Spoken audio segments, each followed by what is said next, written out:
नमस्कार शेतकरी बांधवांनो, अननोन फार्मर 1969 हे यूट्यूब चॅनलवर तुमचे पुन्हा एकदा सहर्ष स्वागत. मित्रांनो, तुम्ही जर बघितलं तर हा पूर्ण आपला 3.5 एकराचा प्लॉट आहे, ज्याच्यामध्ये आपण जेव्हा लागवड केली होती चारू, अंकुरची चारू, त्याचा एक व्हिडिओ आपण बनवलेला होता लागवडीच्या दिवशीचा.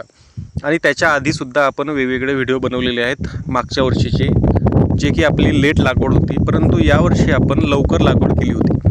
आता त्याच्यामध्ये आपण कसं नियोजन केलेलं आहे, काय केलेलं आहे, त्या सगळ्या गोष्टी आपण क्लिअर केलेल्या आहेत. तरी थोडक्यामध्ये आपण सांगत आहे.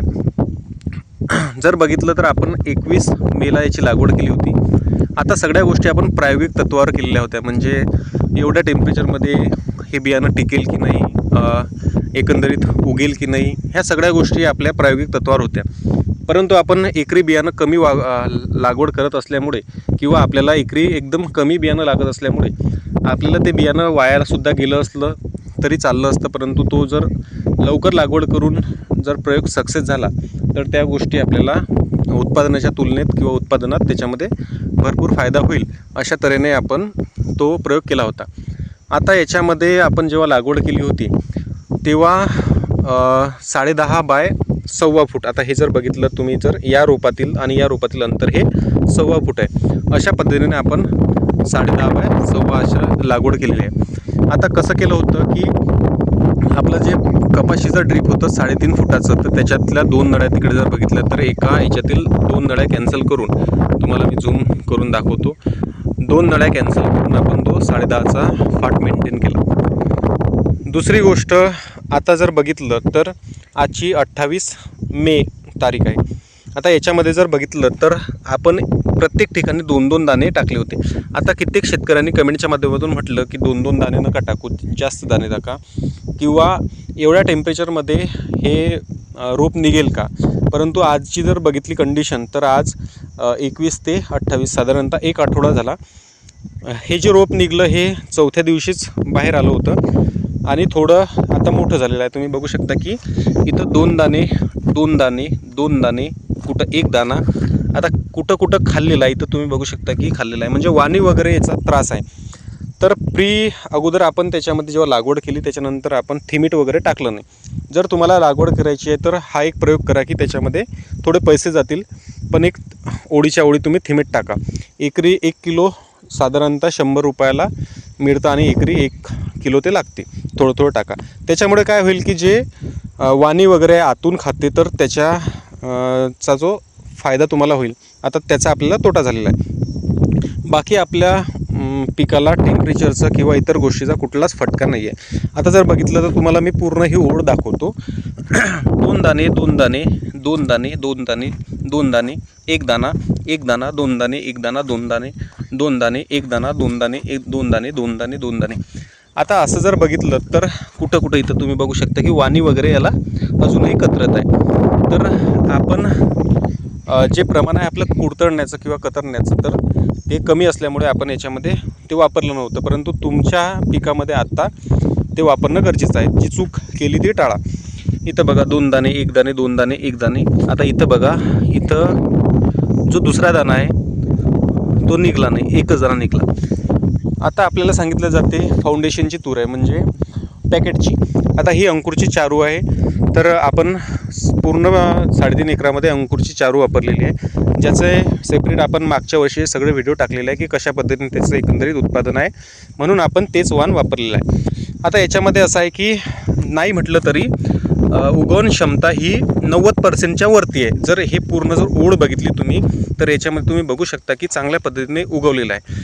आता दुसरी गोष्ट, जिथं खाल्लेलं आहे म्हणजे वाणीने कुरतडलेलं आहे तिथंच ते दाणे गायब आहे, आणि कुठं क्वचित 2-3% तिथं निघालेच नाही. आता इथं बघा तुम्ही की इथं आपल्याला दिसते की निघालेलं नाही आहे बियाणं.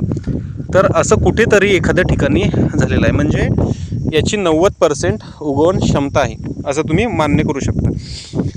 आता ह्या 2 रोपातील अंतर आपलं 1.25 फूट आहे. 1 दाणा, 2 दाणा अशीच लागवड आहे.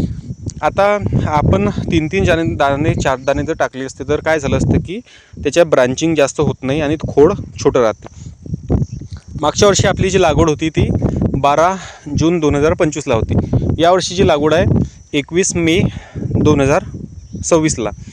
तर चांगल्या पद्धतीने आपले हे रोपं उगलेले आहेत. कुठं कुठं जे आपला लॉस झाला आहे म्हणजे उंदीर वगैरे किंवा इतर प्राणी अजून यायचे. आता प्राण्यांसाठी संरक्षण म्हणून तुम्ही इथं बघू शकता की आपण जे जुनं ठिबक होतं त्याच्या पूर्णपणे कंपाऊंड केलेलं आहे.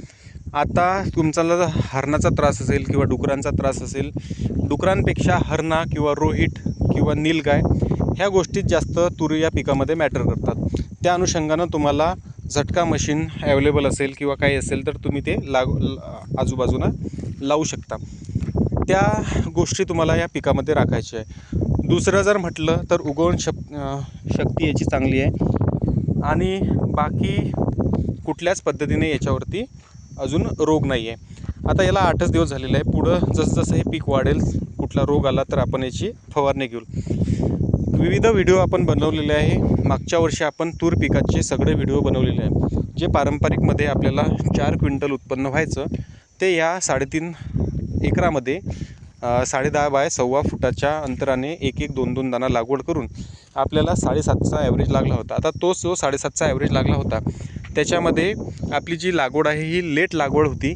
यावर्षी आपलं जे टार्गेट आहे हे 10 क्विंटलचं टार्गेट आहे.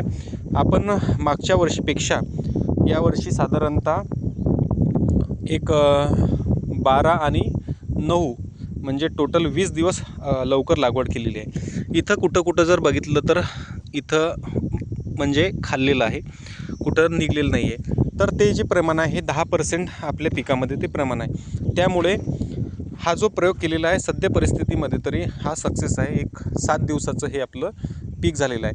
आता पुढचं जे आहे म्हणजे आजची जी 28 मे इथून पुढे प्राणी पक्षी ह्या सगळ्या गोष्टी राखून आपल्याला हे एकंदरीत पीक राखणं गरजेचं आहे. जर याच्यामध्ये पुढं आपल्याला एकंदरीत कसं काय होते ते व्हिडिओच्या माध्यमातून आपण याच्यामध्ये टाकणारच आहोत.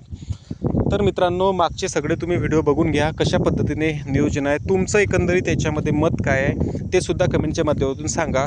आपण जो प्रयोग केलेला आहे या पिकामध्ये ह्या 3.5 एकरामध्ये आपल्याला 3.5 पाकेटसुद्धा लागलेलं नाही आहे. म्हणजे हे 3.5 एकर आणि आपलं जे दुसरं 1.5 एकराचं क्षेत्र आहे ह्या टोटल 5 एकरामध्ये आपल्याला फक्त 4 पॅकेट लागलेले आहे. म्हणजे आपल्याला फक्त एकरी 750 ते 800 ग्रॅम याच्यामध्ये बियाणं लागलेलं आहे. चारूचे मार्केटला रेट आहे 300 रुपये ते 330 रुपये पॅकेटप्रमाणे. सांगायचं तात्पर्य असं आहे की जे बियाणं वापरलेलं आहे ते एकदम कमी वापरलेलं आहे. पारंपरिकमध्ये आपल्याला एकरी 3 किलो 2.5 किलो असं बियाणं लागते. तर अशा पद्धतीने आपण हा एक प्रयोग केलेला आहे. जो बियाण्याचा प्रयोग आहे हा आपला मागच्या वर्षीचाच आहे. आपण एवढंच बियाणं वापरून एकरी 7.5 क्विंटल म्हणजे 7.5 ग्रॅम बियाण्याला 7.5 क्विंटल असं उत्पन्न आपण त्याच्यामध्ये घेतलेलं आहे. आता यावर्षी अजून त्याच्यामध्ये वाढ होईल की काय होईल, आता काही गोष्ट निसर्गाच्या हातावर अवलंबून आहे. त्या गोष्टी आपल्या हातामध्ये ज्या आहेत त्या करून आपण याच्यामध्ये उत्पन्न नक्कीच वाढवण्याचा प्रयत्न करू. व्हिडिओ जर तुम्हाला आवडला तर लाईक करा, सबस्क्राईब करा, शेअर करा, कमेंट करायला विसरू नका. याच्यामध्ये अजून काय गोष्टी करता येतील तर. भेटूया नवीन काहीतरी घेऊन.